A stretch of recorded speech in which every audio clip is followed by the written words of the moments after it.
Sa dinami-dami ng misteryo at madidilim na alamat na nagsasabing may kababalaghang nagaganap sa lugar, mas lumulutang ang katotohanan na sa gitna ng magandang bayan ng Nagcarlan, Laguna.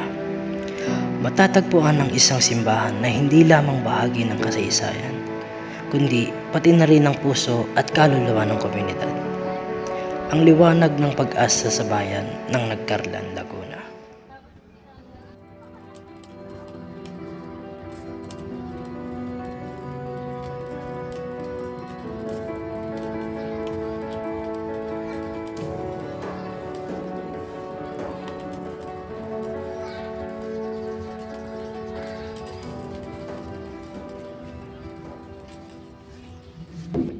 Ang San Bartolome Apostol Parish Church sa Nagcarlan, Laguna ay may malalim na kasaysayan na nagugat pa noong 1583. Ito ay tinatag ng mga Friday ng Dominican Order.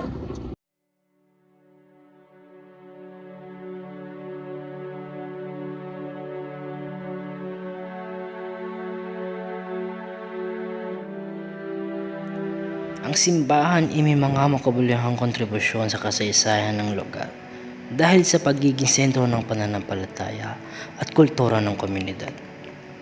Sa pamamagitan ng siglong nagdaan, nagdala ito ng pagbabago at pag-unlad sa lugar ng Nagcarlan, Laguna.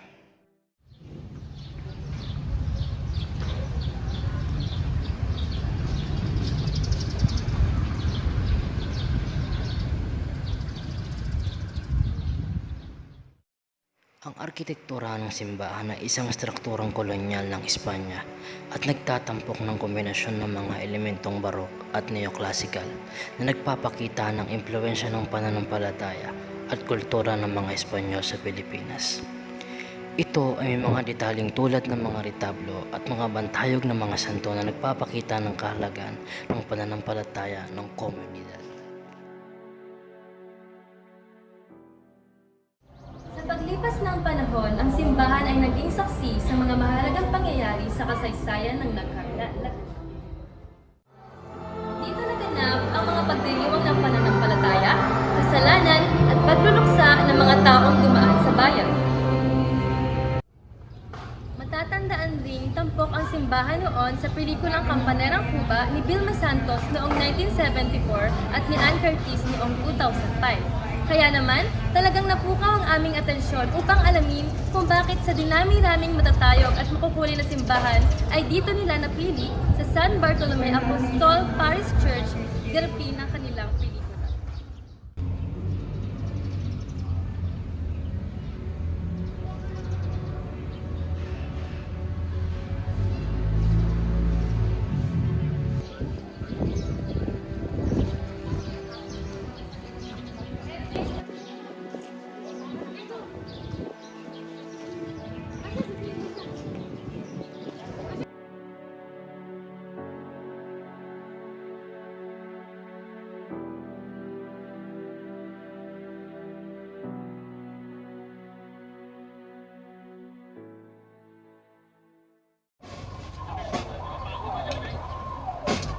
Nag-resulta, ano, marami. Suppose ko.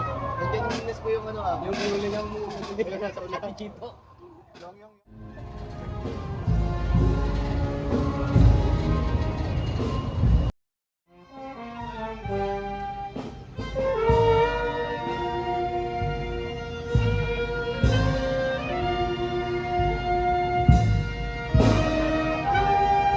Anong iyong naramdaman nung unang beses mo makita ang simbahan? Para sa akin, naramdaman ko. Nakakamanga siya dahil pagka kita mo sa personal, iba talaga yung itsura niya. Kasi nung tinitingnan ko siya sa Google or sa mga images na, parang ang plain niya. So, nung pagpunta ko dito, talagang kitang-kita mo yung itsura ng simbahan. Bilang isang estudyanteng nagsisikap maging isang arkitekto, anong masasabi mo sa disenyo ng simbahan? Masasabi ko sa disenyo ng simbahan. Ang dami niyang detalye. Ang ganda nung pagkalagay ng mga poste niya, yung mga arches, makikita mo talaga na pinagsirapan niya yung pagkagawa. Marirecommend ko siya kasi for me, malapit lang siya. At saka, pag hindi ka pa talaga nakapunta dito, talagang ma-appreciate mo kapag nakita mo yung iba. Kuya, gusto ko lang pong tanungin, lagi po ba kayong dumadayo dito po sa simbahan? Sa tingin niyo po, bakit po dapat dayuhin ng simbahan ito po?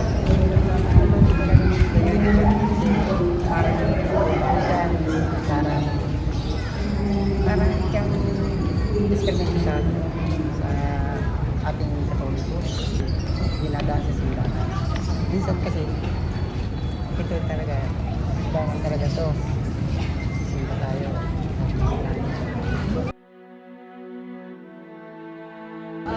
Kung mabibigyan po kayo ng pagkakataong ipagmalaki ang simbahan sa isang salita, paano niyo po ilalarawan?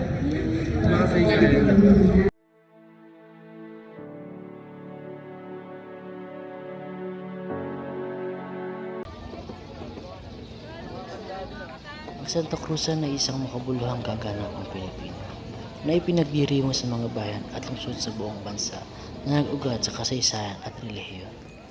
Nagmula ito noong 1800s at pinarangalan nito si Reyna Helena ng Constantinople na namuno sa isang pilgrimage upang mahanap ang krus ni Jesus.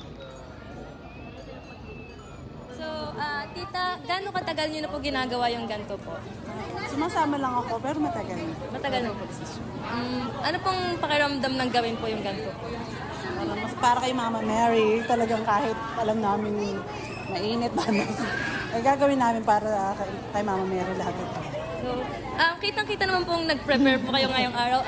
Masasabi niyo po bang worth it naman po lahat ng Ay, preparation? sobra. Sobrang saya at saka talagang lahat ay para sa Panginoon. Lahat gagawin namin. So, kung maipopromote niyo po yung church niyo po, paano niyo po siya ipopromote? Ang aming simbahan ay isa sa mga sa unang simbahan. Ito ay San Bartolome Apostol at ang second patron saint namin ay si San Diego de Alcala. May mga sila yung mga San Diego de Alcala nagpapagaling ng mga may sakit, ganun sa San Bartolome. Maraming namamanata dito.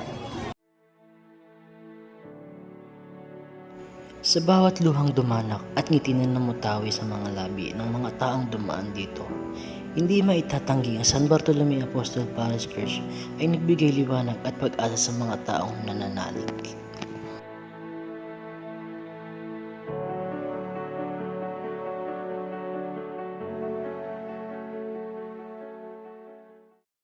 Sa paglalakbay sa kasaysayan ng San Bartolome Apostol Parish Church, tayo ay naaanyahang balik-balikan ang mga alaala at aral nagbigay kahulugan sa ating pagkakakilanlan bilang Pilipino at bilang mga taong may pananampalataya.